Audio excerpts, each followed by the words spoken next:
सम्मान्य सभामुख महोदय, एउटा सार्वभौम स्वतन्त्र देशसँग सम्बन्धित उसले गर्नुपर्ने कर्तव्यसँग सम्बन्धित अत्यन्त गम्भीर विषय म सम्मान्य सभामुख महोदय मार्फत नेपाल सरकार समक्ष राख्न चाहन्छु।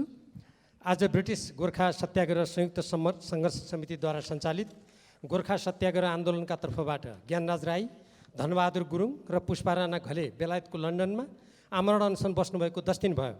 उहाँहरूको स्वास्थ्य अवस्था बिग्रिँदै गएको समाचार छ। अनसनकारी बसेको पाल त्यहाँको प्रहरीबाट हटाइएको छ।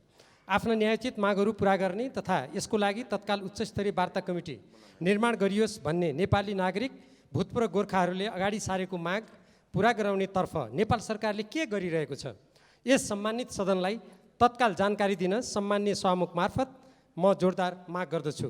नेपाल र नेपालीको हित तथा जीवज्यानको सुरक्षा गर्नु नेपाल सरकारको प्रमुख कर्तव्य भएको कुरा मैले दोहोऱ्याइरहनु पर्दैन।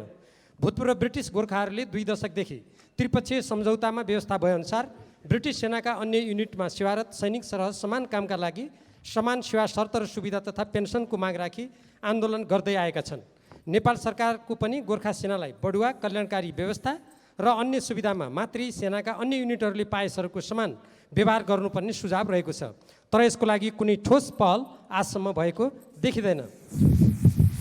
प्रमुख मागहरूमा जुलाई 1997 भन्दा पहिले सेवानिवृत्त भएकाहरूले समान पेन्सन पाउनुपर्ने, विगतमा भेदभावपूर्ण तलब पेन्सन र सुविधा दिए बापत क्षतिपूर्ति पाउनुपर्ने, ब्रिटिस गोर्खाका विधवाहरूले पनि समान पेन्सन र सुविधा पाउनुपर्ने, सन्तानले आप्रवासनको सुविधा पाउनुपर्ने, ब्रिटिस सेनाले पाउने सरहको औषधोपचारको सुविधा नेपालमै पाउनुपर्ने, पाउन्ड स्टर्लिङमा पारिश्रमिक नेपालकै ब्याङ्कमा पाउनुपर्ने रहेका छन्।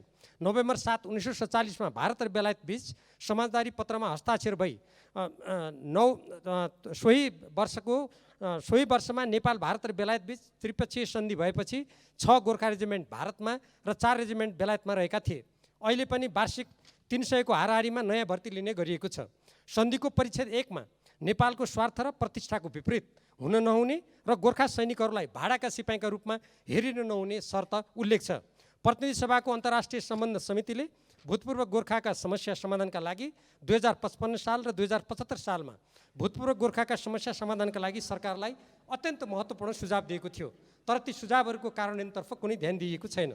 सबभन्दा पछिल्लो पटक जुन 2019 मा तत्कालीन प्रधानमन्त्री केपी शर्मा ओलीको बेलायत भ्रमणका अवसरमा तत्कालीन बेलायती प्रधानमन्त्री टेरेसा मेसँगको वार्तामा त्रिपक्षीय सम्झौताको पुनरावलोकनको प्रस्ताव गर्नुका साथै ब्रिटिस गोर्खाको भर्ना, तालिम र सुविधाबारे नेपाल सरकारको जानकारीमा नभएको तथा परिस्थिति भिन्न भएकोले उक्त सम्झौताबारे नयाँ ढङ्गबाट सोच्नुपर्ने कुरा भएको थियो। नेपाल र बेलायतको संयुक्त विज्ञप्तिमा गोर्खाका बारेमा छलफल जारी राख्ने सहमति भएको कुरा उल्लेख गरेको थियो।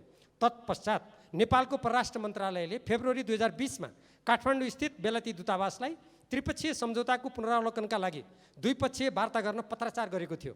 त्यसको कुनै जवाब दिइएको वा नेपाल सरकारले पुनः सोधखोज गरेको कुनै जानकारी छैन। यसतर्फ म सम्मान्य सभामुख महोदय मार्फत नेपाल सरकारको गम्भीर ध्यान आकर्षण गर्न चाहन्छु। नेपालको संविधानमा नै असमान सन्धि सम्झौताहरूको पुनरावलोकन गर्नुका साथै राष्ट्रिय हित र समानताको आधारमा सन्धि सम्झौता गर्ने कुरा स्पष्ट गरिएको अवस्थामा गोर्खा भर्ती जस्तो असमान र सार्वभौम सत्ता सम्पन्न देशले गर्न नहुने सन्धि खारेज गर्नुपर्नेतर्फ गम्भीर रूपमा लाग्नुपर्नेमा भूतपूर्व गोर्खाहरूले उठाएका न्यायोचित मागका सम्बन्धमा भइरहेको आमरण अनसनलाई गम्भीर रूपमा लिने काम सम्म नगरिनु जिम्मेवार सरकारका लागि सुहाउने कुरा होइन।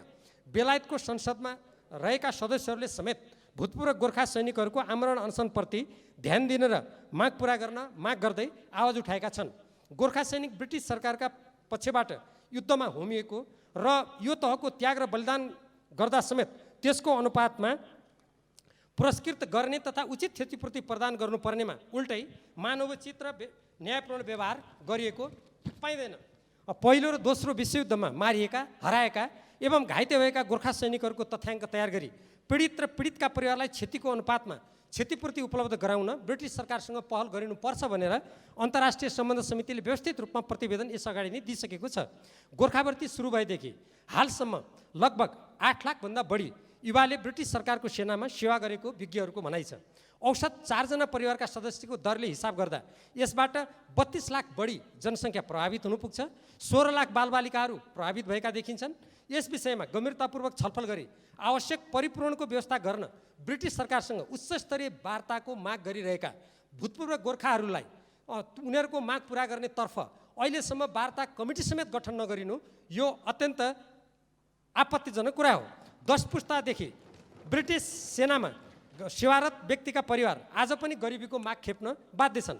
गोर्खा भर्ती प्रचलनकै कारणले उनीहरू शिक्षा, निजामती सेवा र राजनीति लगायतका क्षेत्रमा पछाडि परेकोले भूतपूर्व गोर्खाका समस्याहरूको समाधान गर्नु अत्यन्त आवश्यक छ र भूतपूर्व सैनिकहरूमाथि भएका अन्याय र भेदभावको अन्त्य गर्ने सम्बन्धमा नेपाल सरकारको सक्रिय संलग्नता भई समाधान खोज्नुपर्ने कुरामा विशेष ध्यान दिनुपर्छ भनेर यो प्रतिनिधि सभा, सदन र अन्तर्राष्ट्रिय सम्बन्ध समितिमा पटक पटक कुराहरू भएको छ र भूतपूर्व गोर्खाका प्रतिनिधिहरूले पनि यस सम्बन्धी कुरालाई पटक पटक उठाइरहनु भएको छ र अहिले बाध्य भएर उहाँहरू आमरण अनसन गरिरहनु भएको छ र उहाँहरूले पछिल्लो समयमा सत्याग्रह समितिको नेतृत्वमा जुन आन्दोलन गरिरहनु भएको छ त्यो लामो समयसम्म उहाँहरूका न्यायपूर्ण मागप्रति गरिएको व्यवस्था प्रतिको एउटा ठुलो विरोध हो।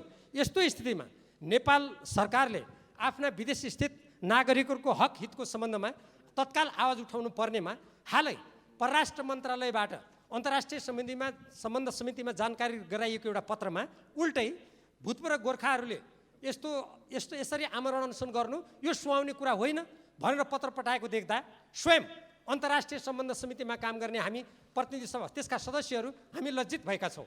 आफ्ना देशका नागरिकहरूको बारेमा जोरदार रूपमा आवाज उठाउने र उनीहरूको हकितको लागि सरकार अग्रसर हुनुपर्नेमा त्यतातर्फ ध्यान नदिएर उल्टै आफ्नो न्यायोचित माग उठाउने भूतपूर्व गोर्खाहरूलाई हतोत्साहित गर्ने प्रकारका गतिविधि गरिनु अत्यन्त खेदजनक कुरा हो।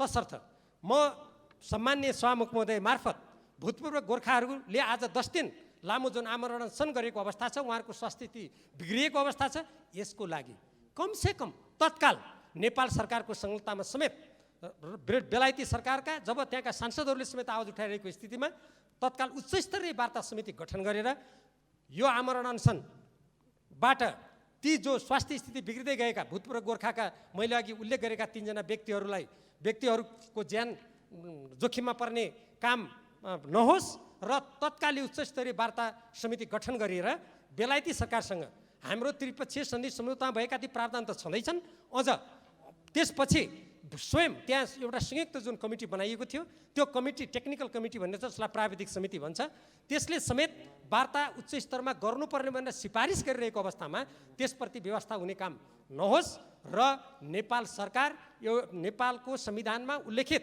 असमान सन्धि सम्झौताहरूलाई पुनरावलोकन गर्ने, नेपालको राष्ट्रिय हक हितको संरक्षण गर्ने जुन नेपालको संविधानको निर्देशन छ त्यो निर्देशन मुताबिक यो सरकारले काम गरोस् र यस सम्बन्धमा के भइरहेको छ भन्ने कुरा तत्काल यो सम्बन्धित सदनलाई नेपाल सरकारले जानकारी गराओस् भनेर माग गर्न चाहन्छु।